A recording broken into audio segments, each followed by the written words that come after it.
দেখতে মনে হচ্ছে হযরতে বেলালের মতো লাগছে না? আল্লাহ পাক কিয়ামতে হযরতে বেলালের কাতারে যেন দাঁড় করিয়ে দেন।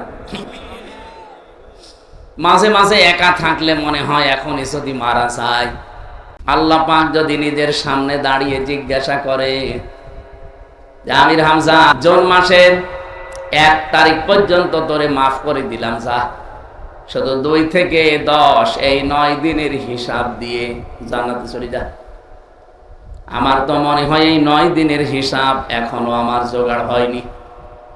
তাফসিরে ফি জিলালিল কোরআনে সাজ্জাদ কুতুব রাহমাতুল্লাহ আলাইহি আয়াতের ব্যাখ্যা করতে গিয়ে লিখেছেন, কিয়ামতে যখন একটা একটা করে সবাই পালিয়ে যাবে, লোকটা মাথা নিচু করে সে আল্লাহর দরবারে দাঁড়াবে।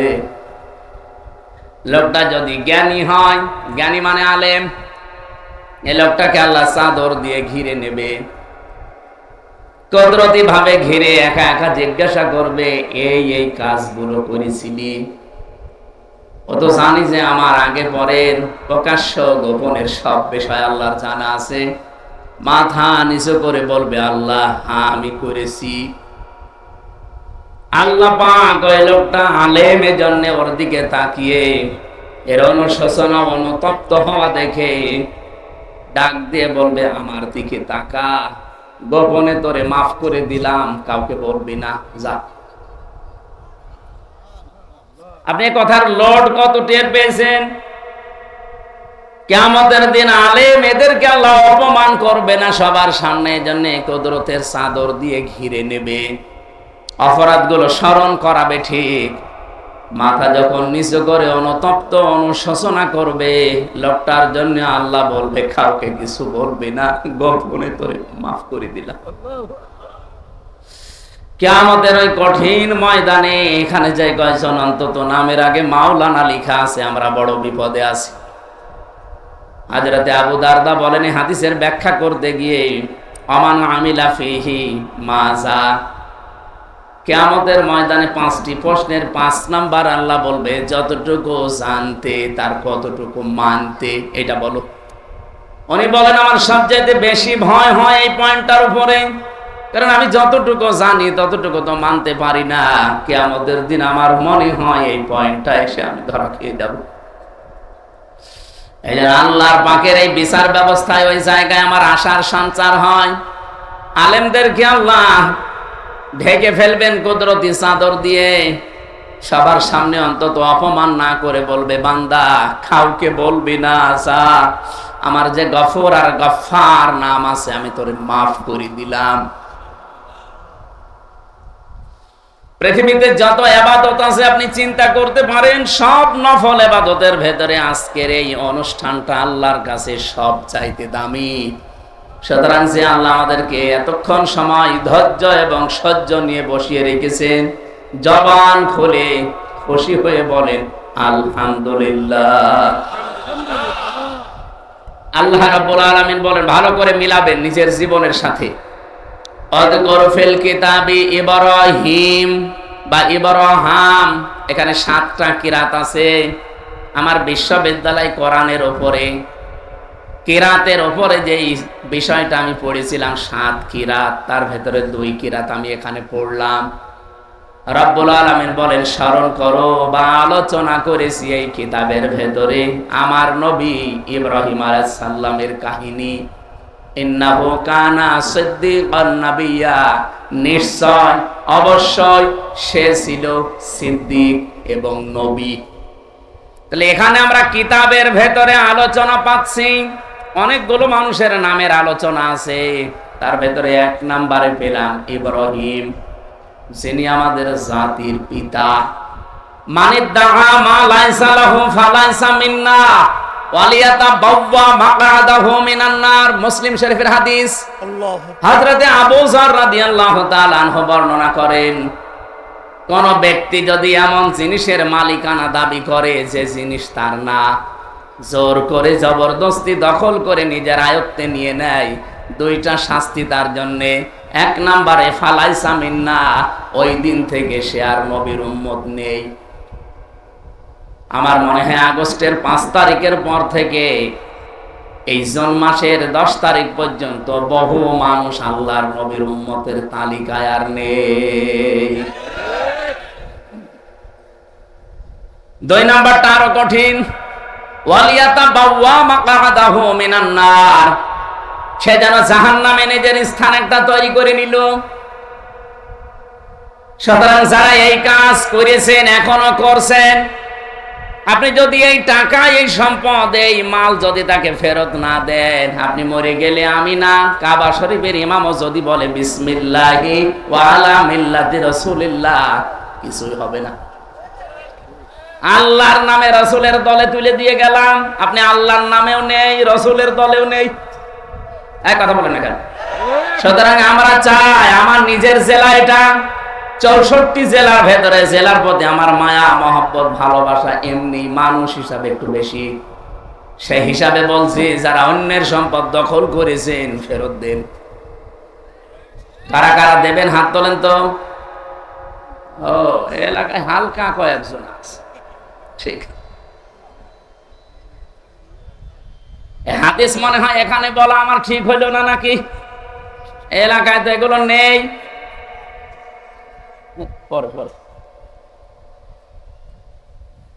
বলেন তো এখানে আপনি কি বুঝলেন হাদিসের? এবার টিকা বলি, টিকাটা না বললে অনেকে ভুল বুঝবে। কারণ আগস্টের 5 তারিখের পরে 1 মাস না যেতে একজনের ফতোয়া দেখলাম, সে বলছে ইসলামী ব্যাংকও ছিনতাই করেছে একদল। এরকম ডাহা মিথ্যা কথা আপনি বলতে পারলেন?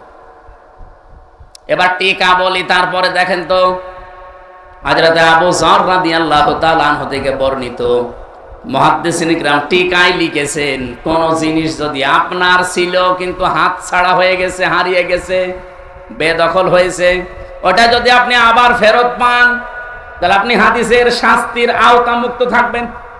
এখানে যারা এসেছেন বাবা হিসাবে, আমাদের জাতির বাবা যিনি দায়িত্ব পালন করে গেছেন, আমাদেরও উচিত ওইভাবে দায়িত্ব পালন করা। রব্বুল আলামিন বলেন, তার আলোচনাটা আমি কোরআনে করলাম কেন? একদিকে তিনি ছিলেন সিদ্দিক, 2 নম্বরে তিনি ছিলেন নবী। সিদ্দিক কি? এই বাংলাদেশ, ভারত আর পাকিস্তানে এই শব্দটা নিয়ে সমস্যা, ভালো করে শোনেন, ওয়াজ আর লাগবে না, এটাই যথেষ্ট। সিদ্দিক মানে শুধু সত্য কথা বললেই মানুষ সিদ্দিক হয় না। সিদ্দিক হওয়ার জন্য সত্যকে, সত্য জানার পরে যারা পেছনের দিকে না তাকিয়ে অকণ্ঠ চিত্রে, দ্বিধাহীন চিত্তে কোন হানিফা, অবশ্যই আমার চেহারা আমি আজ ঘুরিয়ে দিলাম। চেহারা বলতে শুধু 3.5 হাত বডি না, নবীজি জানিয়েছেন তামাম পৃথিবীর সব মুসলমান একটা শরীরের মতো। শরীরের কোন জায়গায় যদি আঘাত লাগে পুরা শরীরে যেমন খবর হয়ে যায়, তামাম দুনিয়ার মুসলমানেরা একটা শরীরের মতো। আমেরিকায় যদি কোনো মুসলমান কষ্ট পায়, এখান থেকে ও আ করা লাগবে। এক কথা বলছেন কি বুঝলেন হাদিস থেকে? উনি যে চেহারা ঘুরিয়েছিলেন, শুধু এইটার নাম চেহারা না, এজন্য উনি আয়াতের মাঝখানে হানিফা দিয়েছেন। উনি বললেন, আমার এই চেহারা শুধু আমি ঘোরাইনি, আসমান আর জমিন যিনি উদ্ভাবক বানিয়েছেন। ফাতারুন শব্দের শাব্দিক অর্থ হচ্ছে মডেল ছাড়া, নমুনা ছাড়া, কোন নিদর্শন ছাড়া, কোন আকার আকৃতি ছাড়া নতুন করে যিনি একটা জিনিস বানাতে পারেন, সেটার আরবি নাম ফাতার।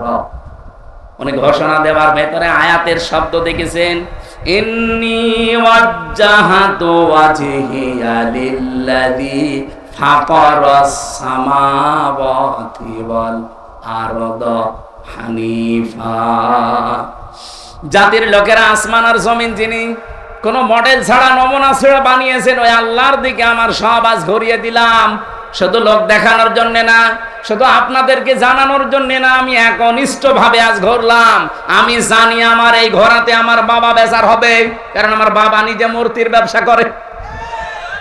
আমি জানি আমার এই ঘোরাতে আমার জাতির লোকেরা বিমুখ হয়ে যাবে, যাক, আমার বাড়ির লোকেরা বিমুখ হয়ে যাবে, যাক। হানিফা, আমি একনিষ্ঠ ভাবে আজকে ফিরে আসলাম। ওমান আমিনাল মুশরিকিন, আর আমি ঘোষণা দিচ্ছি আমি কিন্তু মুশরিক না। হযরত ইব্রাহিম তিনি সত্যকে খুঁজতেছিলেন, খুঁজতে অনুসন্ধান করতে যখনই পেয়ে গেছেন, সব কিছুকে বিমুখ করে তিনি সত্যকে মেনে নিয়েছেন। এই জন্য আল্লাহ তার নাম দিয়েছেন খলিল, সিদ্দিক। সুবহানাল্লাহ বলতে পারেন না? আত্তাখাদাল্লাহু ইব্রাহিমা খলিলা, আমি আল্লাহ নিজে ইব্রাহিমকে খলিল, অন্তরঙ্গ বন্ধু হিসাবে গ্রহণ করেছি। আর এখানে বলছেন আমার ইব্রাহিম সিদ্দিক। সত্যকে সত্য জানার পরে কত বাধা ছিল তার, পরিবারের বাধা, বাবা মার বাধা, সমাজের বাধা, রাষ্ট্রের বাধা, সব বাধা উপেক্ষা করে বলেছিলেন হানিফা, আমি একনিষ্ঠ ভাবে ঘুরলাম। আজও বাংলাদেশে ওই সময় চলছে, ৭৩টা দল বাংলাদেশে কাজ করছে, ৭৩টা দল। আপনি বলেন এই দলের ভেতরে 5টা কর্মসূচি যারা পালন করে আল্লাহর ভাষায় তারা সফল। ফালাকতাহামাল আকাবাতা ওয়া মা আদরাকামাল আকাবা। আল্লাহ পাক বলেন না, সে গিরিপথে যেতে রাজি না। আপনি জানেন গিরিপথ কি? সেটা ফাক্কুর আকাবা, যারা মানুষকে দাস মুক্তির জন্য চেষ্টা করে। আয়াতের ব্যাখ্যা দুইটা। 1 নাম্বার, দাস মুক্তি মানে ওই জামানায় মানুষ কেনা বেচা চলতো। এখন যেহেতু ওই সিস্টেম নেই, এখন আছে মানুষ হয়ে মানুষের গোলামি করা, মানুষের আইন মানা। সুতরাং এই বাংলাদেশে মানুষ হয়ে যারা মানুষের গোলামি করে, এদের নিবন্ধন কেড়ে নিয়েছিল এই একটা কারণে। এরা যদি বলতো যে না আমরা মানুষের দাস, মানুষ আমাদের ক্ষমতায় বসানোর উৎস, এদের জীবনও নিবন্ধন কেড়ে নিত না। এরা বলেছিল না জমিন আল্লাহ, এখানে হুকুম চলবে আল্লাহ। এটা রেকর্ড হচ্ছে, তো এই জন্য বলছি সারা দেশে ছড়াচ্ছে। যেখানে যে শুনতেছেন, আমি ওপেন বলছি, অনেক বড় বড় আলেমের মুখ দিয়ে আমি শুনেছি তারা বলে বাংলাদেশ জামাত ইসলামের আকীদা ঠিক নেই। আপনি এরকম দাহা মিথ্যা কথা এই মাজলুম দলের উপরে দিতে পারেন না, আপনি জালেম হয়ে কিয়ামতে উঠবেন। বাংলাদেশ জামাত ইসলামের আকীদা হচ্ছে জমিন আল্লাহর, এখানে সিদ্ধান্ত চলবে আল্লাহ। এর বাইরে যদি জামাত ইসলামের আকীদা থাকে আমি এই মুহূর্তে তওবা করে চলে আসবো।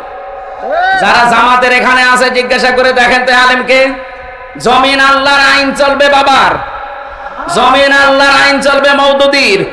যদি এই কথা ওনারা বলে, ওনাদের সাথে আমি আজকে থেকে আমি তওবা করে চলে আসবো। কিন্তু আমার যতটুকু অ্যানালাইসিস আছে সারা বাংলাদেশে জামাত ইসলামের আকীদায়ে আলা লাহুল খালকু ওয়াল আমর, জমিন আল্লাহর, আইন চলবে। আপনি কোন আকীদার কথা বলেন? উল্টা পাল্টা ফতোয়া দিয়ে বিভ্রান্ত করবেন না, কিয়ামতে জালেম হয়ে ওঠা লাগবে। 5টা কর্মসূচির প্রথম নাম্বারে এইটা যে আমরা দাসত্ব মুক্ত করতে চাই মানুষকে, মানুষের গোলামি থেকে, মানুষের দাসত্ব থেকে মুক্ত করে গোলাম বানাবো কার? আর এই কর্মসূচিটাই বাংলাদেশ জামাত ইসলামের হাতে, এদের প্রথম কাজ এইটা। 2 নাম্বারে আওয়াতামুন ফি ইয়াউমিন ফি মাসগাবা। মাসগাবা মানে কি? নিঃস্ব অসহায় যারা, এই মানুষগুলোর কাছে যারা ছুটে যায়। আগস্টের 5 তারিখের পরে বাংলাদেশে বন্যা দেখা দিয়েছিল ফেনীতে, দাদা বাবুরা ছেড়ে দিয়েছিল পানি, কত মানুষ হাবুডুবু খাচ্ছিল। এদেশে কত টাকাওয়ালা মানুষ আছে, কেউ তো এগিয়ে গেল না।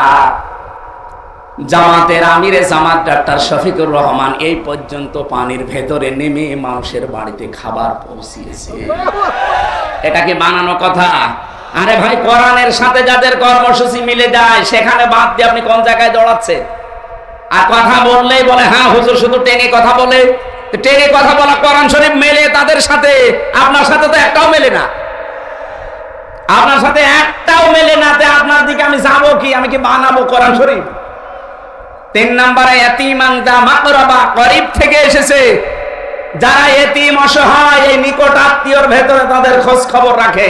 আর বাংলাদেশে আপনি দেখেন একামতের দিনের দায়িত্ব যারা মন থেকে পালন করে, লোক দেখানোর জন্য না, যারা মন থেকে পালন করে এরা আত্মীয় স্বজনের হক আদায় করে। হ্যাঁ, কিছু হয়তো সমস্যা আমাদেরও আছে, আমরা অ্যাক্টিভ ভাবে 100% হক আদায় করতে পারি না, তার পেছনে দায়ী আমাদের বউরা। আমি ওপেন বলছি, এই বাংলাদেশে যদি আমরা পরিবারের, আমাদের রক্তের সম্পর্ক যাদের সাথে আছে, বিশেষ করে আমার বোন, আমার ভাই, আমার চাচা, আমার ফুফু, এদের সাথে রক্তের সম্পর্ক না, এদের যে হক গুলো আছে, অধিকার গুলো আমার প্রতি আছে, আমি 100% আদায় করতে পারি না, এর জন্য দায়ী আমার বউ। আর বাকি আমি না আর বললাম না, আবার অনেক দূর চলে যাবে, রেকর্ড হচ্ছে, শেষে দেখা যাচ্ছে আমার ভাত বন্ধ হয়ে গেল। সব কথা বলা যাচ্ছে না, এটা কেটে দিও। না তো আমার বাড়ি দেখা যাচ্ছে যে সারা রাত বাইরে থাকা লাগবে। ওয়াজ যা করেছে না ওয়াজ আলাদের কাছে যাও, শেষে আপনাদের ঘর বাড়ি আবার খুলে দেওয়া লাগবে। আজ হাজারো পরিবারে মানসিক রোগী হয়ে যাচ্ছে স্বামীরা শুধু এই কারণে, বউ এদের মন ছোট এই কারণে। এরকম ছোট মনের বউ দেশে নেই। কার বর মন ছোট হাত তোলেন তো, কয়েকটা আছে। মেয়েরা যারা এসেছেন আমি তাদেরকে বলছি, সম্মানিতা মা বোনেরা, শুধু নামাজ পড়া, রোজা রাখা, কালো বোরকা পরা এইটাই ইবাদত না। হযরতে খাদিজাতুল কুবরার পুরা জীবনে আমি পড়েছি, 3 বার পড়েছি। আমার এই ছোট্ট মাথার ভেতরে এসেছে এতটুকু, জীবনে তিনি এক ওয়াক্ত নামাজ পড়েননি, একটা রোজা রাখেননি, জীবনে একদিনও পর্দায় ছিলেন না, একবারও হজও করেননি, একটা টাকা যাকাতও দেননি। কারণ এই বিধানগুলো নাযিল হয়েছিল সব তার ইন্তেকালের পরে, এই জন্য উনি মানতে পারেননি। অথচ আল্লাহ তাকে নিজে দুনিয়ায় সালাম পাঠিয়েছেন এবং জান্নাতে ঘর বানিয়ে তার জন্য সুসংবাদ দিয়েছেন। তারপর জীবন পড়ে আমি এইটাই পেয়েছি যে জীবনে, সাংসারিক জীবনে কোনোদিন একদিনের জন্য তিনি স্বামী মুহাম্মদ রাসূলুল্লাহর মনে দুঃখ দেন। এখানে যারা আমরা স্বামী আছি, সম্মানিত মা বোনেরা, আপনারা হয়তো ভিডিও দেখতে পাচ্ছেন, আমি জানি। একটা স্বামী যদি এখানে সত্যি কথা বলে 100 ভাগ আল্লাহর দিকে তাকিয়ে হাত তুলতে পারে যে জীবনে কোনোদিন আজ পর্যন্ত আমার বউ একদিনও আমাকে দুঃখ দেয়নি, কষ্ট দেয়নি, তোলেন তো কোন স্বামী আছেন? তো না, একজনও নেই। আমাদের এই নমিনিও হাত তুলতে পারিনি, আর মানে উনিও সমস্যায় আছে। আমিও পারলাম না, কারণ আমি মিথ্যা কথা বলবো কোন কারণ। সম্মানিত মা বোনেরা, আশা করছি আপনি বুঝতে পেরেছেন আমি কি বলতে চাই। খাদিজাতুল কুবরাকে অনুসরণ করবেন। কি আপনি কথা বলছেন? ইব্রাহিম আলাইহিস সালামের কথা বলছিলাম না? ওনার জীবন থেকে নিয়েছি এইগুলো আমি। আপনাকে আল্লাহর দাসত্ব করা লাগবে, মানুষের দাসত্ব থেকে মুক্ত করে। এই কর্মসূচি বাংলাদেশ জামাত ইসলামী 1 নম্বরে হাতে নিয়েছে। 2 নম্বরে তারা অসহায় নিঃস্ব মানুষের কাছে এগিয়ে যায় খাবারের ব্যবস্থা করার জন্য। আমিরে জামাত ডাক্তার শফিকুর রহমান হাফিজাহুল্লাহ ঘোষণা দিয়েছে, বাংলাদেশে জামাত ইসলামী থেকে কেউ যদি এমপি হয়, ওর যে সম্পদ নিয়ে এমপি হবে, যদি 100 টাকা নিয়ে এমপি হয়, 5 বছর পরে 100 টাকায় থাকবে, 1 টাকাও পাবে না। বাংলাদেশে যত দল এই দেশে রাজনীতি করছে, ওই দলের লোক যদি এই গ্যারান্টি দিতে পারে, আমি তাকে ভোট দেব। দেন। এরকম সৎ সাহস কোন দলের নেতার আছে যে বলতে পারে আমার দলের এমপি যদি হয় 5 বছর পর ওর 1 টাকা বাড়বে না, আরো যা আছে কমবে? আমার মনে হয় কেউ এমপি দাঁড়াবে না। ও সাতার রাস্তায় আমি যাবো কোন কারণ? আমার যা আছে অন্তত 5 বছরে আরো 50,000 বাড়বে, আর ওই এমন রাস্তা 1 টাকাও বাড়াতে পারবে না। এটার প্রমাণ দিয়েছে আমিরে জামাত ডাক্তার কে মাওলানা মতিয়ার রহমান নিজামী রহমতুল্লাহ আলাইহি। মন্ত্রীর দায়িত্ব পালন করে 5 বছর পরে 36 টাকা ফেরত দিয়েছে রাষ্ট্রকে। পৃথিবীর ইতিহাসে এই প্রথম, পৃথিবীর ইতিহাসে প্রথম যে দায়িত্ব পালন করে আরো টাকা ফেরত দেয়। আর অন্যান্য দায়িত্বশীল মানুষকে আমরা দেখেছি 5 বছরে তারা 620টা বাড়ি বানিয়েছে। কথা বলুন। সেদিন সিঙ্গাপুরে ছিলাম, মালয়েশিয়া, থাইল্যান্ড, ইন্দোনেশিয়া, প্রায় 12-13টা রাষ্ট্র আমি ঘুরছিলাম। যে দেশে যায় আগে হোটেলে উঠি, হোটেলে নামলাম, নিচে দেখি শয়তান বসে আছে। কি আপনি এখানে কেন?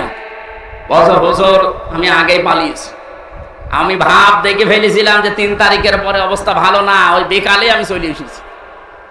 কেন আসলেন? আপনার তো 620টা বাড়ি, ওই চট্টগ্রামে বাড়ি, 620টা বাড়ি বানিয়েছে শয়তান।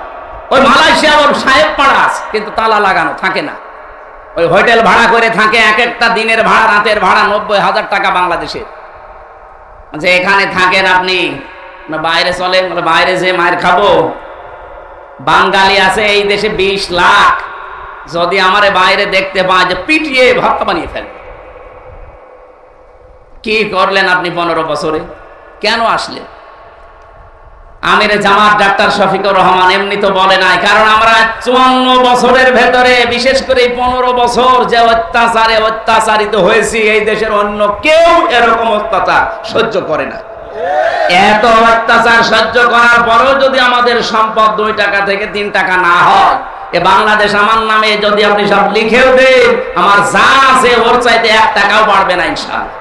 কারণ এই দায়িত্বটা আমরা ইবাদত মনে করে পালন করব। আর যারা আসতে চায়, ইবাদত না, শুধু বাবা শাহজালাল সব হালাল। যাদের আলাদা কোনো কর্মজীবন নেই, এইটাই যাদের কর্মজীবন, তারা এই লাইনে আসলে মাস্ট বি দুর্নীতি করবে। আমি এতিম আনজাম আকরাবার ব্যাখ্যা করতে চেয়েছিলাম এই বলে, আজ আমাদের পরিবারে, বিশেষ করে নিকট আত্মীয়র ভেতরে যারা অসহায় এতিম, এদের হকগুলো আমরা আদায় করতে পারি না স্ত্রীদের কারণে। এজন্য স্ত্রীরা রাগ করবেন না, আপনারা উদার হবেন, আপনারা ন্যারো মাইন্ডের না ব্রড মাইন্ডের হবেন। আল্লাহ যেন খাদিজাতুল কুবরার মতো বানিয়ে দেন, বলেন আমিন। আমার সময়টা মনে হয় চলে যাচ্ছে খুব তাড়াতাড়ি। আমরা পয়েন্টগুলো পুরাটা শেষ করতে পারছি না। সূরা বালাদ থেকে এই তাফসীরটা দেখবেন। আমাদের জাতির পিতা 1 নম্বরে সিদ্দিক ছিলেন, এই কারণে তিনি সত্যকে অনুসন্ধান করতে করতে যখন পেয়ে গেছেন, সবকিছু পেছনে ফেলে তিনি গ্রহণ করেছিলেন। আর আমাদের চোখে আঙ্গুল দিয়ে দেখিয়ে দেয় যে এগুলো সত্যবাদীদের নিদর্শন, এরপরও মানুষ মানতে চায় না পেছনের টানে। তা আপনি সত্যবাদী কিয়ামতে সিদ্দিক হয়ে উঠবেন কোন কারণে? আপনাকে জীবনে আল্লাহ আবু বকর সিদ্দিকের কাতারে দাঁড় করাবে না। আবু বকর সিদ্দিকের কাতারে দাঁড় করাতে হলে আপনাকে অবশ্যই সিদ্দিক এই মুহূর্তে হওয়া লাগবে। আমি যতগুলো দলের নাম বললাম, বলেন তো, মানুষকে মানুষের দাসত্ব থেকে মুক্ত করার জন্য সর্বাত্মকভাবে চেষ্টা চালাচ্ছে বাংলাদেশ জামাত ইসলাম ছাড়া অন্য কেউ। যদি পান অন্য কেউ এরকম অ্যাক্টিভ ভাবে দায়িত্ব পালন করছে, আপনি সেখানে যোগ দেন, কোনো অসুবিধা নেই। কিন্তু এমন কোন জায়গায় যাওয়া যাবে না আরো যারা মানুষের গোলামি করার জন্য মানুষকে বাধ্য করে। তিনি 2 নম্বরে ছিলেন নাবিয়্যা, সিদ্দীকুন নাবিয়্যা, তিনি নবী ছিলেন। এই নবীর ব্যাখ্যা আবার বিস্তারিত আছে ফি জিলালিল কোরআনের ইবনে কাসিরে। আমরা যেহেতু একটা আশার বাণী সঞ্চার করার জন্য কোরআনে কারিমের সূরা জুমারের আয়াতটা পড়েছিলাম, ওখান থেকে কিছু কথা বলছি। আপনি হতাশ হবেন না, ভেঙে পড়বেন না। قل يا عبادي الذين أسرفوا على أنفسهم لا تقنطوا من رحمة الله। আল্লাহ পাক বলেন, হে নবী আপনি বলুন আমার বান্দা বান্দীদেরকে, নফসের উপরে জুলুম করে শয়তানের ধোঁকায় পড়ে যারা নিজেদেরকে বরবাদ করে দিয়েছো, তারা নিজেদেরকে বরবাদ করে ফেলেছো, তারা আল্লাহর রহমত থেকে নৈরাশ হয়ে যেও না, ফিরে আসো। ইন্নাল্লাহা ইয়াগফিরুদ যুনুবা জামিআ, অবশ্যই আমার আল্লাহ সব অপরাধ ক্ষমা করে দিচ্ছে এবং দেবে। আল্লাহ যদি বলতেন শুধু ক্ষমা করে দিয়েছে, তাহলে এখানে মাছির শিখা দিতেন। ইয়াগফির দিয়েছেন, এরপরে জাম্বুন না দিয়ে যুনুব দিয়েছেন বহু বছর। এইজন্য আমরা এমন আল্লাহ পেয়েছি যার 2টা নাম আয়াতের পরে আল্লাহ নিজেই দিলেন, ইন্নাহু হুয়াল গফুরুর রহিম। আল্লাহ একদিকে গফুর আর একদিকে রহিম, জোরে বলেন সুবহানাল্লাহ। এটা বিশাল একটা ক্ষমা। আপনি হিসাব করে দেখেছেন, ইন্নাল্লাহা, অবশ্যই আল্লাহ, ইয়াগফিরুজ যুনুবা জামিআ। আল্লাহ ইয়াগফিরুজ যুনুবা পর্যন্ত দিলেই তো আমরা অর্থ করে ফেলতাম, আবার জামিয়া দিলেন কেন? একটা গুনাহ আপনার বাকি থাকবে না যদি সত্যি আপনি আল্লাহর কাছে তওবা করে ফিরে আসতে পারেন। কি এই বাংলাদেশে এই শব্দটা নিয়ে বেশি ভেজাল আছে। এখানে আল্লাহ আয়াতের পরবর্তীতে এই যে ক্ষমার বিশাল ঘোষণা আল্লাহ দিলেন, এই ক্ষমা যদি কেউ পেতে চান, আল্লাহ বলেন 2টা শর্ত মানা লাগবে আর একটা সময় মেনটেন করা লাগবে। ওয়ানিবু ইলা রাব্বিকুম ওয়াসলিমু লাহু মিন ক্বাবলি আইয়াতিয়াকুমুল আযাবু সুম্মা লা তুনসারুন। এই ক্ষমা পেতে হলে, কোন ক্ষমা? আপনি তাওবার যে ক্ষমা আছে, তাওবার ইস্তেগফার কিন্তু এক না। আপনি সব সময় আস্তাগফিরুল্লাহ আস্তাগফিরুল্লাহ পড়তে পারেন, আপনার গুনাহ মাফ হবে।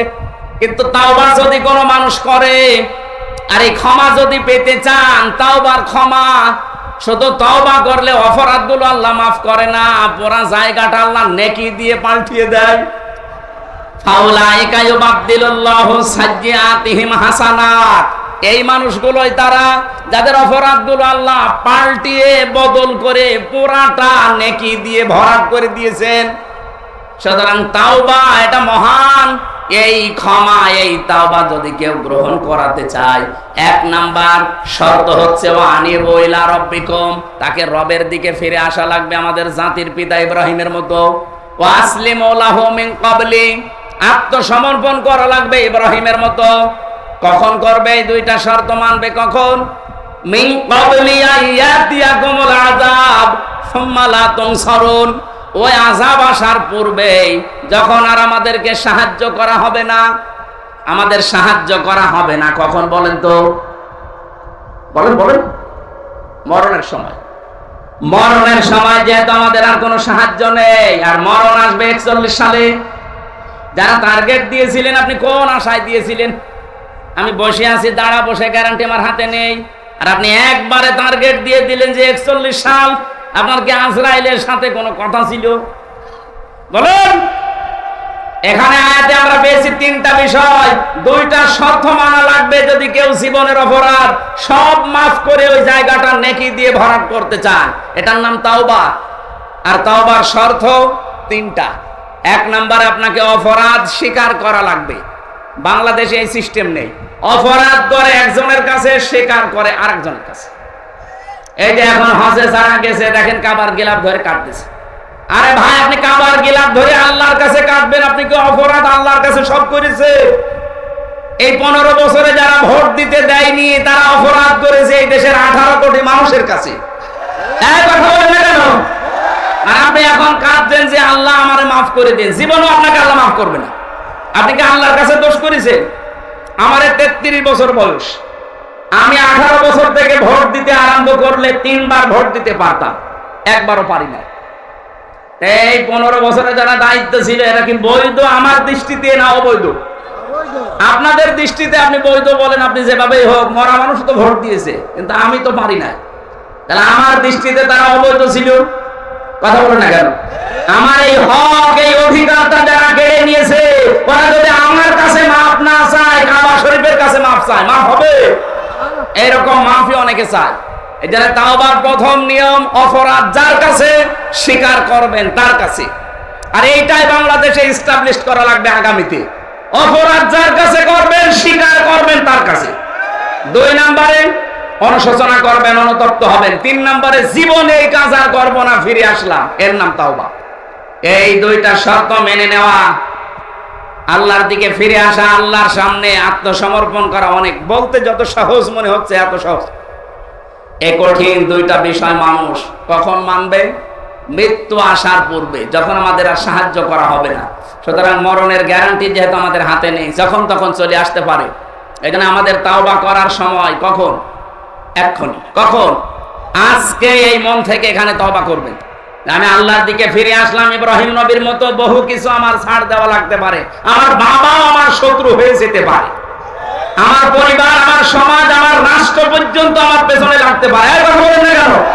তারপরও আমি যেহেতু পিতার সন্তান, আমি অবৈধ সন্তান না, আমি জাতির পিতার সন্তান। বাবা আমার যেরকম ছিল, সন্তান আমি হব ওই রকম। যেমন ছিলেন আমাদের ভাই হযরত ইসমাঈল আলাইহিস সালাম। কে ছিলেন না? তিনি আল্লাহর জন্য সব কিছুকে বিসর্জন দিয়েছিলেন। ফালাম্মা আসলামা ওয়া তাল্লাহু লিল জাবিন, আসলামা 2 বছর যখন তারা 2 জনে রাজি হয়ে গেছে, এগ্রি হয়ে গেছে, ওয়া তাল্লাহু লিল জাবিন, ইসমাঈলকে যখন শুইয়ে ফেলেছে, আল্লাহ তখন ডাক দিয়েছে, অনাদাইনাহু ইয়া ইব্রাহিম। সুতরাং আজকে সময় এসেছে, এই দেশের দায়িত্বে যারা আছেন তারা ইব্রাহিম নবীর ভূমিকা পালন করবেন আল্লাহর বিধান পালন করতে গিয়ে। আর আমরা যারা জনগণ আছি 18 কোটি, আমাদের উচিত হবে আমরা ইসমাইল নবীর মতো যদি গলাও দেওয়া লাগে, অন্তত গলা দিতেও আমরা রাজি আছি না নেই? বলেন বলেন। অবশ্যই আমাদের আশা আগামীতে এই দেশে আল্লাহর এই কোরআন 56,000 বর্গ মাইলে কায়েম হবে ইনশাআল্লাহ। সে আশাবাদ ব্যক্ত করছি। আর তাওবার যে নিয়ম বললাম, এটা আমি সহ প্রত্যেকে যেন মানতে পারি। মানিদ্দাআ মা লাইসা লাহু ফালাইসা মিন্না ওয়ালিয়াতাবাওয়া মাকআদাহু মিনান নার, মুসলিম শরীফের হাদিস। হযরতে আবু যর রাদিয়াল্লাহু তাআলা আনহু বর্ণনা করেন, কোন ব্যক্তি যদি এমন জিনিসের মালিকানা দাবি করে যে জিনিস তার না, জোর করে জবরদস্তি দখল করে নিজের আয়ত্তে নিয়ে নেয়, দুইটা শাস্তি তার জন্যে। এক নম্বরে ফালাইসা মিন্না, ওই দিন থেকে সে আর নবীর উম্মত নেই। আমার মনে হয় আগস্টের 5 তারিখের পর থেকে এই জুন মাসের 10 তারিখ পর্যন্ত বহু মানুষ আল্লাহর নবীর উম্মতের তালিকায় আর নেই। 2 নাম্বারটা আরো কঠিন, ওয়ালিয়াতাবাওয়া মাকআদাহু মিনান নার, সে যেন জাহান্নামে নিজের স্থান একটা তৈরি করে নিল। সুতরাং যারা এই কাজ করেছেন, এখনো করছেন, আপনি যদি এই টাকা, এই সম্পদ, এই মাল যদি তাকে ফেরত না দেন, আপনি মরে গেলে আমি না, কাবা শরীফের ইমামও যদি বলে বিসমিল্লাহি ওয়া আলা মিল্লাতি রাসূলিল্লাহ, কিছুই হবে না। আল্লাহর নামে রাসূলের দলে তুলে দিয়ে গেলাম, আপনি আল্লাহর নামেও নেই, রাসূলের দলেও নেই, এক কথা বলেন না কেন? সুতরাং আমরা চাই, আমার নিজের জেলা এটা, 64 জেলার ভেতরে জেলার প্রতি আমার মায়া মহব্বত ভালোবাসা এমনি মানুষ হিসাবে একটু বেশি। সেই হিসাবে বলছি, যারা অন্যের সম্পদ দখল করেছেন ফেরত দেন। কারা কারা দেবেন হাত তোলেন তো। ও, এলাকায় হালকা কয়েকজন আছে, ঠিক। হাদিস মনে হয় এখানে বলা আমার ঠিক হইল না নাকি? এলাকায় তো এগুলো নেই।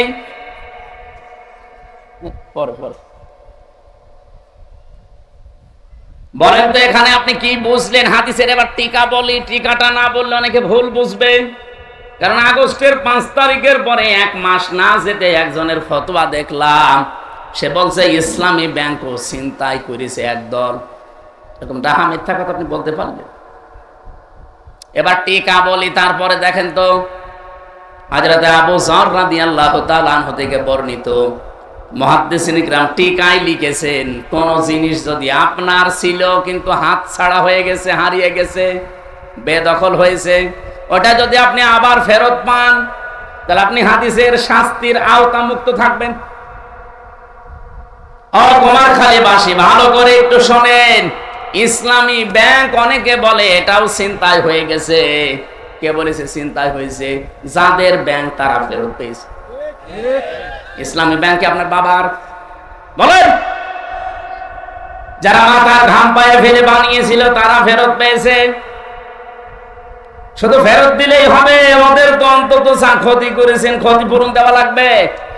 ৭৫,০০০ কোটি টাকা এখান থেকে সরিয়েছে, এই টাকাগুলো তাকে দেওয়া লাগবে। যারা এই কথা বলেন যে ইসলামী ব্যাংক তো ছিনতাই হয়ে গেছে, আপনার মুখে কিয়ামতের দিন আল্লাহ সেলাই করে দেবে। এরকম দাহা মিথ্যা কথা আগামী থেকে আর বলবেন না। কিছু মানুষের চরিত্র এখন দেখছি, কথা বললে শুধু মুখ দিয়ে মিথ্যা কথা বের হয়। সেদিন দেখলাম এক চাচা, রাকিব নামে এক চাচা, ওনার ৬-৭ সেশন, আমারও বড়, উনি এখনো সভাপতি। আমার সেই 15 সালে ছাত্র জীবন শেষ হয়ে গেছে, ওর তো আরো 2 বছর আগে 13 সালে শেষ হওয়ার কথা। ও এখনো সভাপতি থাকে কি করে? ও মনে আছে কিয়ামত পর্যন্ত সভাপতি থাকবে। গত 2 দিন আগে ঘোষণা দিয়েছে এই দেশে যে ইসলামী ছাত্র শিবির 1971 সালে রক কেটেছে। 1971 সালে শিবির বলে বাংলাদেশে কিছু ছিল, ও তো প্রতিষ্ঠায় হয়েছে 1977 সালে। এক কথা বলছে না কেন? এরকম দাহা মিথ্যা কথা আপনি বলবেন আর দেশের মানুষ শুনবে? অত পাগল দেশের মানুষ আর নেই। এই জন্য অনেকের চরিত্র আজ উদ্ভাসিত হয়ে গেছে। মানুষ বলছে তো পাগল, এ মেয়াদ উত্তীর্ণ গাঁজা খেয়েছে, এ কারণে এরকম কথা। কারণ মেয়াদ উত্তীর্ণ গাঁজা যারা খায় না তারা তো এরকম কথা বলার কথা না। যারা মেয়াদওয়ালা গাঁজা খায়, এই যে লালনের মাঝারে যারা গাঁজা খায়, ওরা মেয়াদ উত্তীর্ণ গাঁজা না, মেয়াদওয়ালা গাঁজা খায়। এই জন্য উল্টা পাল্টা বকে না, পড়ে থাকে। কিন্তু যারা মেয়াদ উত্তীর্ণ গাঁজা খান যে মানুষগুলো, এই যে কিশোরগঞ্জের একজন আছে ফজলুর রহমান, ফজল পাগলা, নাম শোনেননি? এরপরে চাঁপাই নবাবগঞ্জের স্বামী স্ত্রী মোজাদ্দেদে জামান, ভারতের কামান, আর এই চুয়াডাঙ্গা দুদু মিয়া।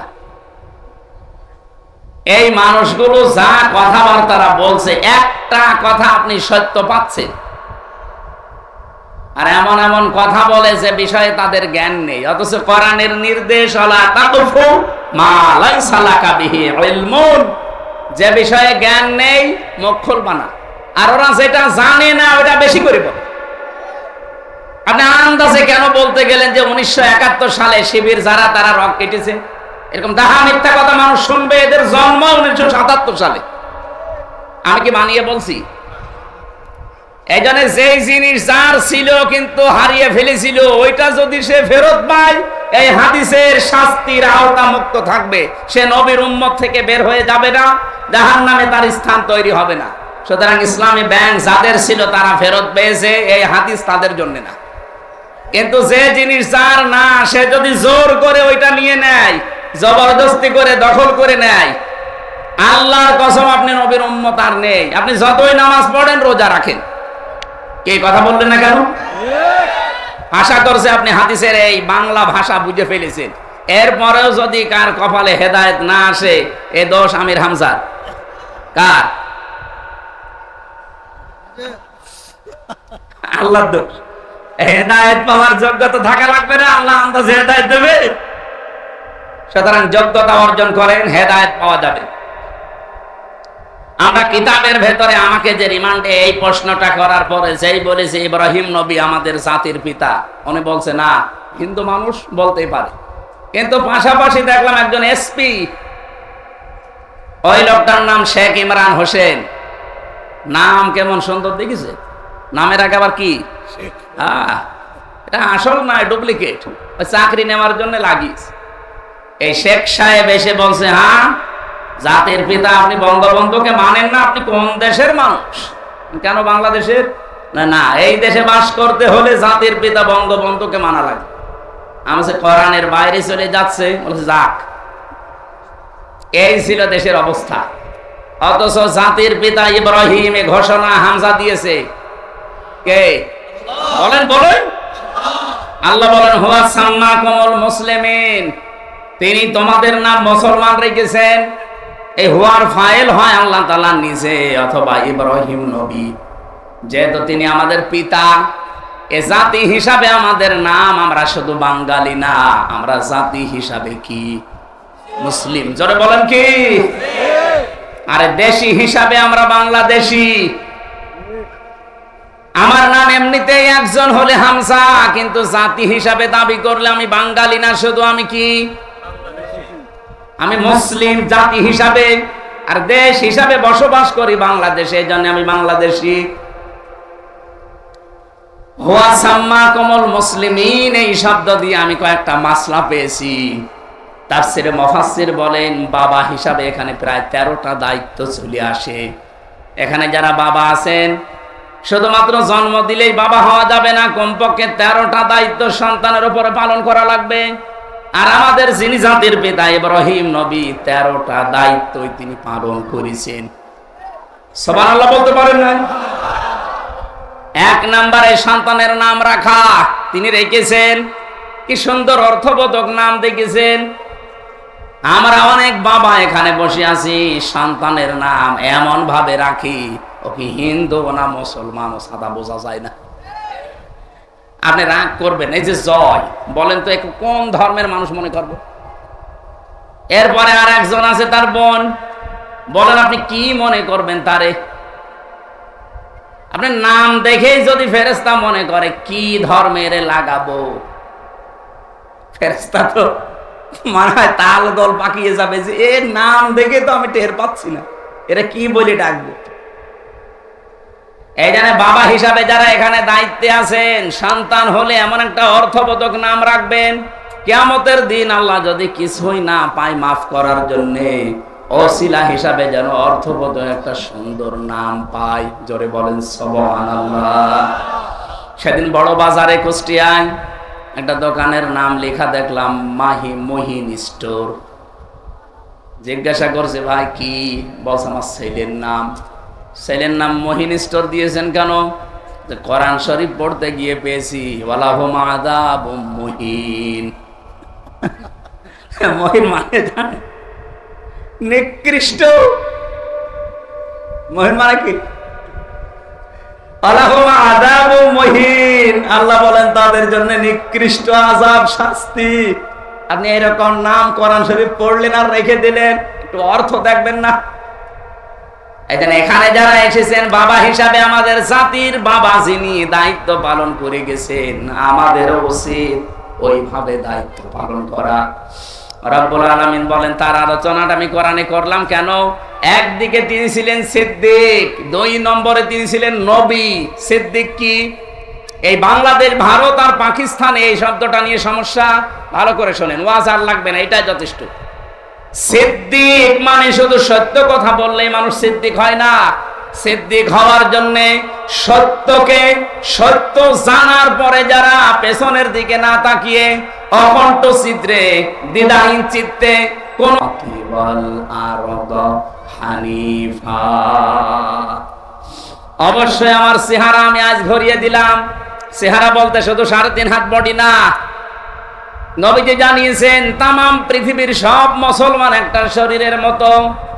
শরীরের কোন জায়গায় যদি আঘাত লাগে, পুরা শরীরে যেমন খবর হয়ে যায়, তামাম দুনিয়ার মুসলমানেরা একটা শরীরের মতো।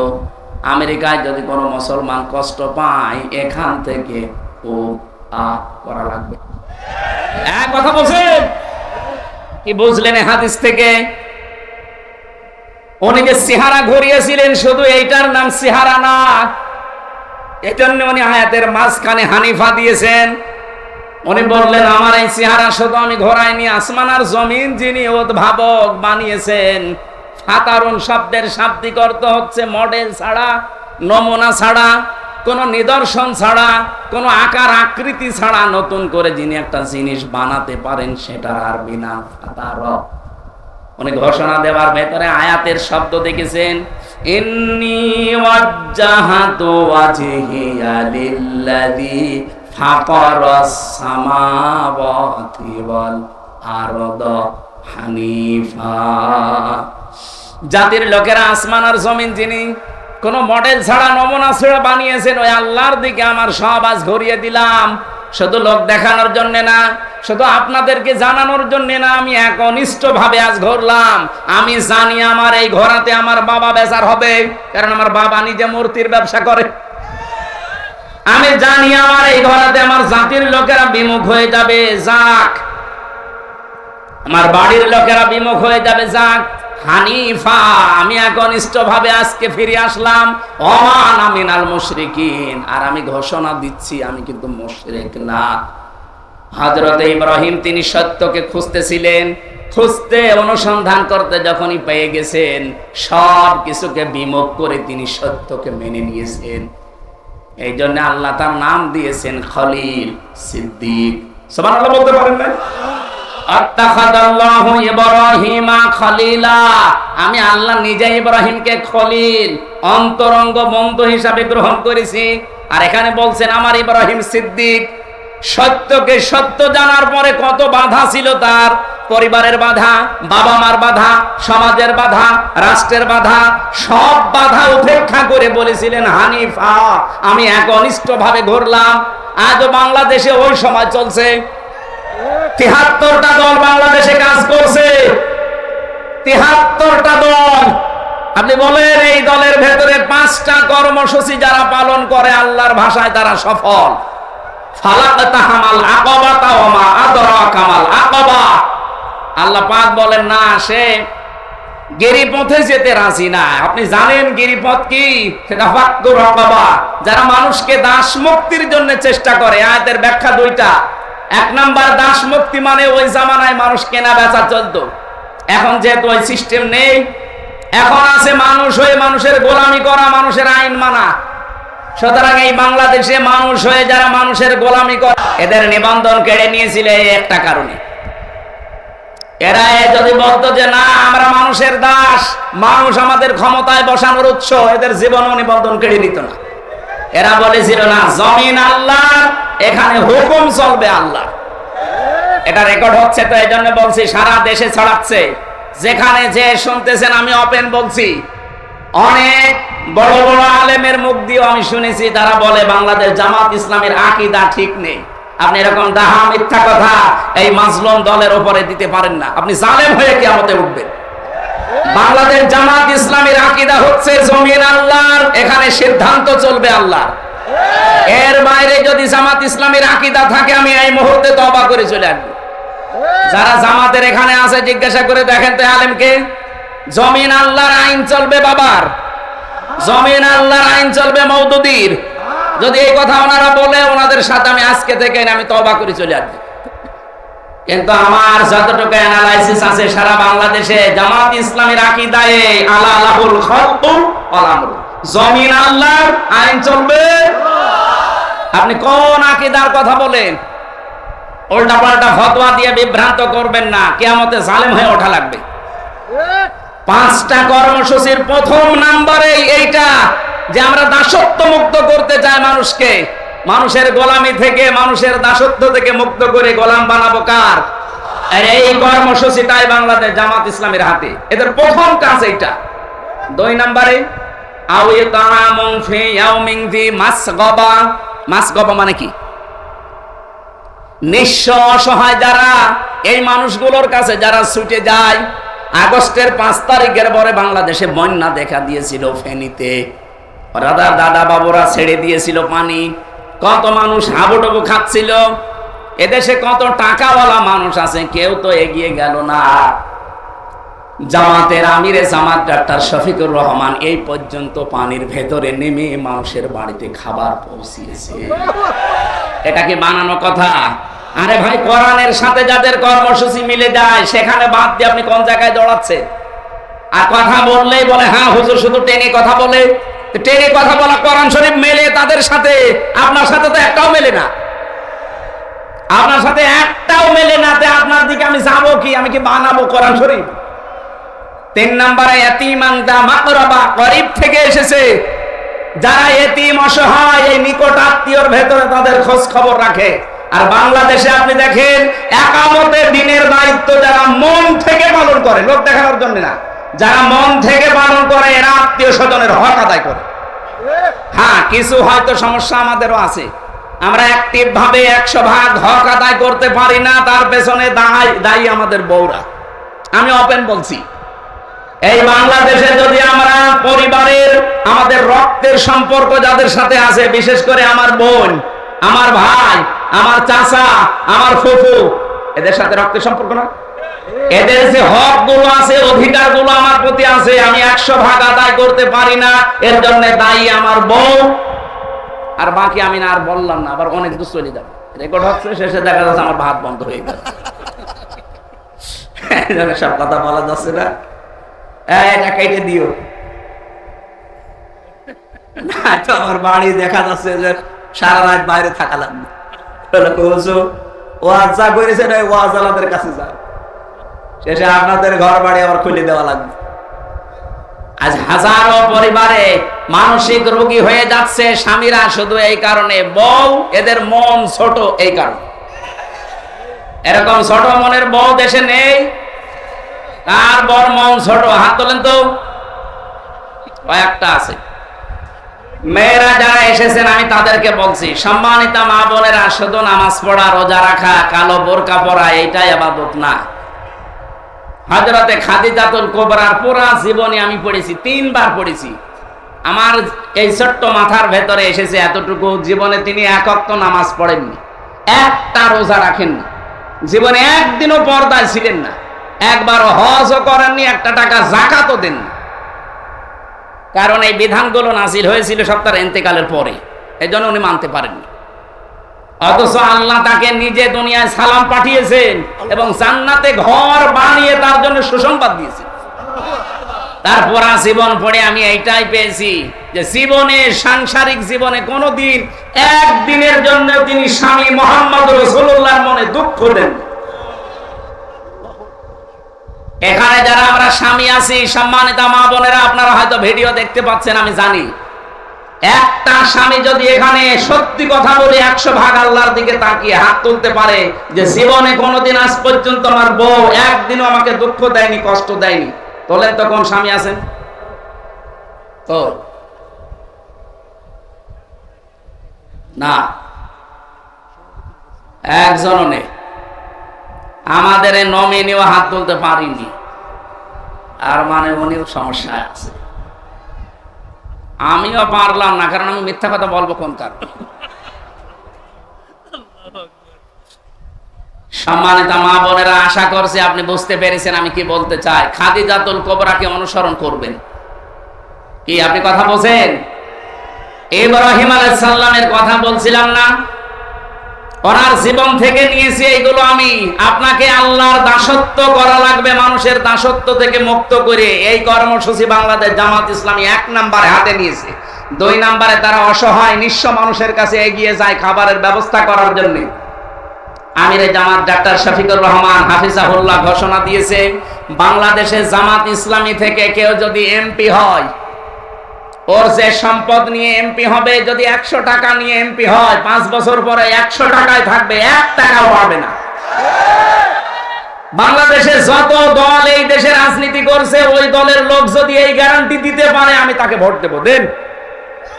এরকম সৎ সাহস কোন দলের নেতার আছে যে বলতে পারে আমার দলের এমপি যদি হয় 5 বছর পর ওর 1 টাকা বাড়বে না, আরো যা আছে কমবে? আমার মনে হয় কেউ এমপি দাঁড়াবে না। ও সাতার রাস্তায় আমি যাবো কোনকার? আমার যা আছে অন্তত 5 বছরে আরো 50,000 বাড়বে, আর ওই এমন রাস্তা 1 টাকাও বাড়াতে পারবে না। এটার প্রমাণ দিয়েছে আমিরে জামাত ডাক্তার কে মাওলানা মতিয়ার রহমান নিজামী রহমতুল্লাহ আলাইহি। মন্ত্রীর দায়িত্ব পালন করে 5 বছর পরে 36 টাকা ফেরত দিয়েছে রাষ্ট্রকে। পৃথিবীর ইতিহাসে এই প্রথম, পৃথিবীর ইতিহাসে প্রথম যে দায়িত্ব পালন করে আরো টাকা ফেরত দেয়। আর অন্যান্য দায়িত্বশীল মানুষকে আমরা দেখেছি 5 বছরে তারা 620টা বাড়ি বানিয়েছে। কথা বলুন। সেদিন সিঙ্গাপুরে ছিলাম, মালয়েশিয়া, থাইল্যান্ড, ইন্দোনেশিয়া, প্রায় 12-13টা রাষ্ট্র আমি ঘুরছিলাম। যে দেশে যায় আগে হোটেলে উঠি, হোটেলে নামলাম, নিচে দেখি শয়তান বসে আছে। কি আপনি এখানে কেন?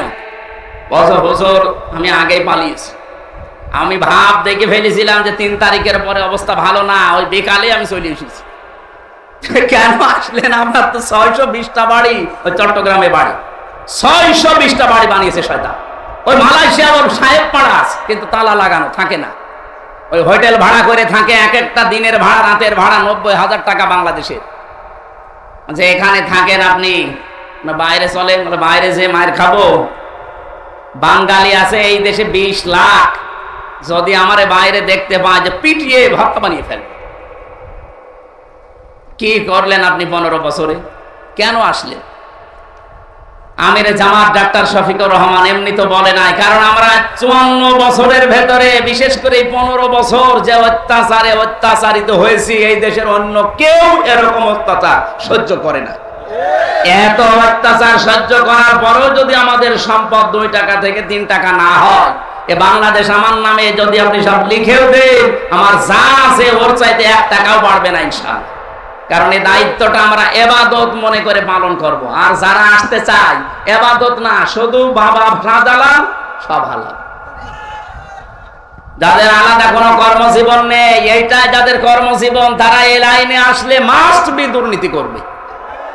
আমি এতিম আনজাম আকরাবার ব্যাখ্যা করতে চেয়েছিলাম এই বলে, আজ আমাদের পরিবারে, বিশেষ করে নিকট আত্মীয়র ভেতরে যারা অসহায় এতিম, এদের হকগুলো আমরা আদায় করতে পারি না স্ত্রীদের কারণে। এজন্য স্ত্রীরা রাগ করবেন না, আপনারা উদার হবেন, আপনারা ন্যারো মাইন্ডের না ব্রড মাইন্ডের হবেন। আল্লাহ যেন খাদিজাতুল কুবরার মতো বানিয়ে দেন, বলেন আমিন। আমার সময়টা মনে হয় চলে যাচ্ছে খুব তাড়াতাড়ি। সময় যাবে তো বটেই। আমরা পয়েন্টগুলো পুরাটা শেষ করতে পারছি না। সূরা বালাদ থেকে এই তাফসীরটা দেখবেন।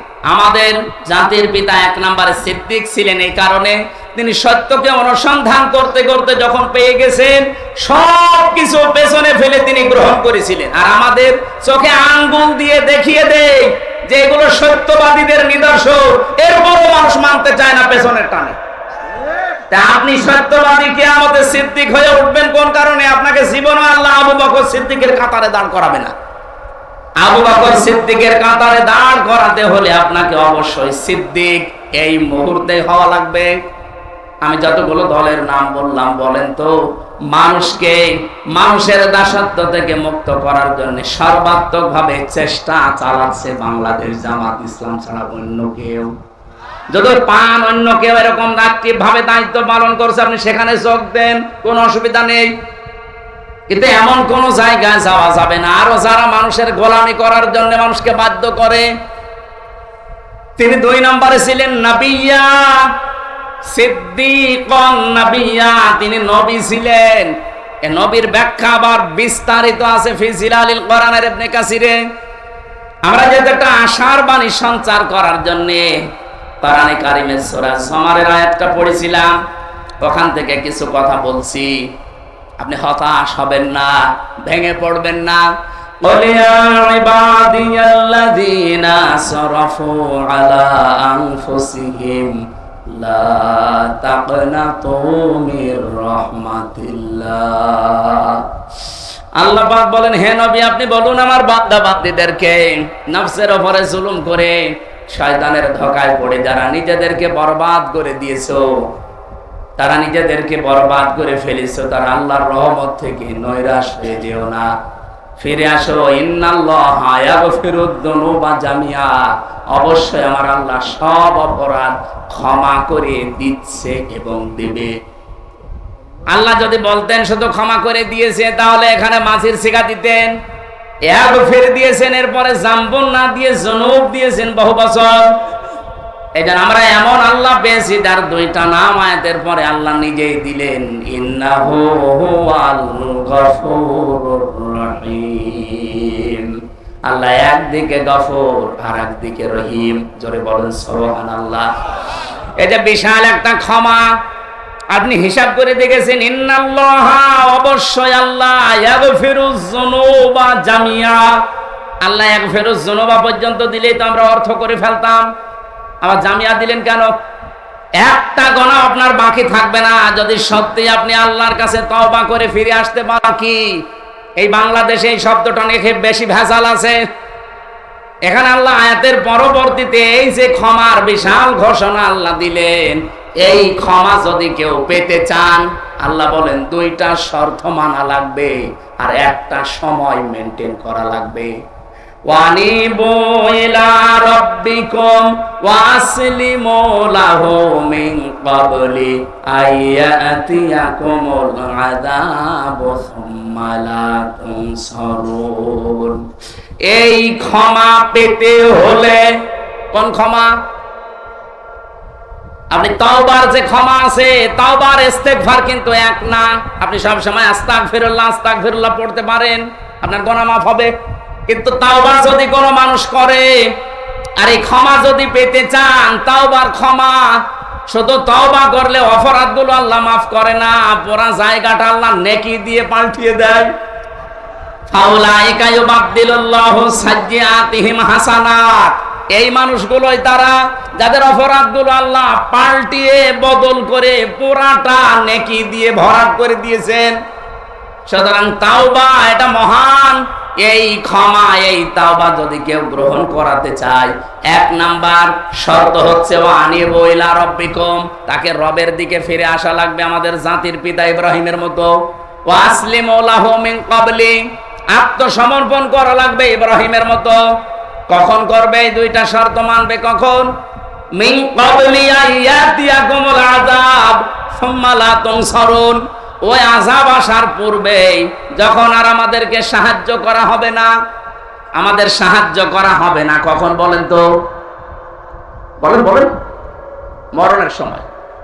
মরণের সময় যেহেতু আমাদের আর কোনো সাহায্য নেই, আর মরণ আসবে 41 সালে।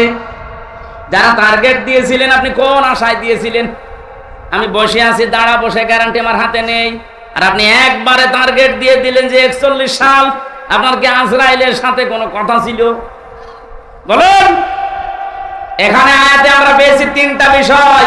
2টা শর্ত মানা লাগবে যদি কেউ জীবনের অপরাধ সব মাফ করে ওই জায়গাটা নেকি দিয়ে ভরাট করতে চায়। এটার নাম তাওবা। আর তাওবার শর্ত 3টা। 1 নম্বরে আপনাকে অপরাধ স্বীকার করা লাগবে। বাংলাদেশে এই সিস্টেম নেই। অপরাধ করে একজনের কাছে, স্বীকার করে আরেকজনের কাছে। এই যে এখন হজে যারা গেছে দেখেন কাবার গিলাফ ধরে কাটতেছে। আরে ভাই, আপনি কাবার গিলাফ ধরে আল্লাহর কাছে কাটবেন, আপনি কি অপরাধ আল্লাহর কাছে সব করেছে? এই 15 বছরে যারা ভোট দিতে দেয়নি তারা অপরাধ করেছে এই দেশের 18 কোটি মানুষের কাছে। এক কথা বলেন না কেন? আর আপনি এখন কাঁদছেন যে আল্লাহ আমারে মাফ করে দিন। জীবনও আপনাকে আল্লাহ মাফ করবে না। আপনি কি আল্লাহর কাছে দোষ করেছেন? আমার 33 বছর বয়স। আমি 18 বছর থেকে ভোট দিতে আরম্ভ করলে 3 বার ভোট দিতে পারতাম, একবারও পারি না। এই 15 বছরে যারা দায়িত্ব ছিল এরা কি বৈধ আমার দৃষ্টিতে না অবৈধ? আপনাদের দৃষ্টিতে আপনি বৈধ বলেন, আপনি যেভাবেই হোক, মরা মানুষ তো ভোট দিয়েছে, কিন্তু আমি তো পারি না। তাহলে আমার দৃষ্টিতে তারা অবৈধ ছিল। কথা বলেন না কেন? আমার এই হক, এই অধিকারটা যারা কেড়ে নিয়েছে, ওরা যদি আমার কাছে মাফ না চায়, কাবা শরীফের কাছে মাফ চায়, মাফ হবে? এরকম মাফি অনেকে চায়। এই জন্য তাওবার প্রথম নিয়ম, অপরাধ যার কাছে স্বীকার করবেন তার কাছে। আর এইটাই বাংলাদেশে এস্টাবলিশ করা লাগবে আগামীতে। অপরাধ যার কাছে করবেন, স্বীকার করবেন তার কাছে।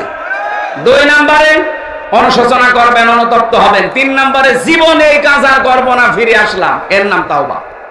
এই 2টা শর্ত মেনে নেওয়া, আল্লাহর দিকে ফিরে আসা, আল্লাহর সামনে আত্মসমর্পণ করা অনেক বলতে যত সহজ মনে হচ্ছে এত সহজ। এই কঠিন 2টা বিষয় মানুষ কখন মানবে? মৃত্যু আসার পূর্বে, যখন আমাদের আর সাহায্য করা হবে না।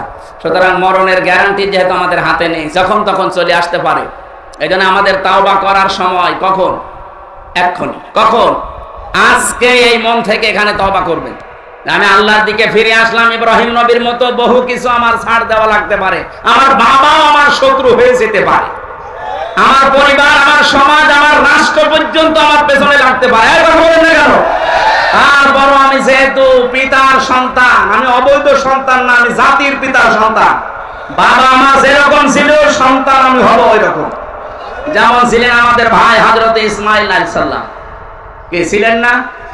তিনি আল্লাহর জন্য সব কিছুকে বিসর্জন দিয়েছিলেন। ফালাম্মা আসলামা ওয়া তাল্লাহু লিল জাবিন। আসলামা 2 বছর যখন তারা 2 জনে রাজি হয়ে গেছে, এগ্রি হয়ে গেছে, ওয়া তাল্লাহু লিল জাবিন, ইসমাঈলকে যখন শুইয়ে ফেলেছে, আল্লাহ তখন ডাক দিয়েছে, অনাদাইনাহু ইয়া ইব্রাহিম। সুতরাং আজকে সময় এসেছে, এই দেশের দায়িত্বে যারা আছেন তারা ইব্রাহিম নবীর ভূমিকা পালন করবেন আল্লাহর বিধান পালন করতে গিয়ে। আর আমরা যারা জনগণ আছি 18 কোটি, আমাদের উচিত হবে আমরা ইসমাঈল নবীর মতো যদি গলাও দেওয়া লাগে, অন্তত গলা দিতেও আমরা রাজি আছি না নেই? বলেন বলেন। অবশ্যই আমাদের আশা আগামীতে এই দেশে আল্লাহর এই কোরআন 56,000 বর্গ মাইলে কায়েম হবে ইনশাআল্লাহ। সে আশাবাদ ব্যক্ত করছি। আর তাওবার যে নিয়ম বললাম, এটা আমি সহ প্রত্যেকে যেন মানতে পারি।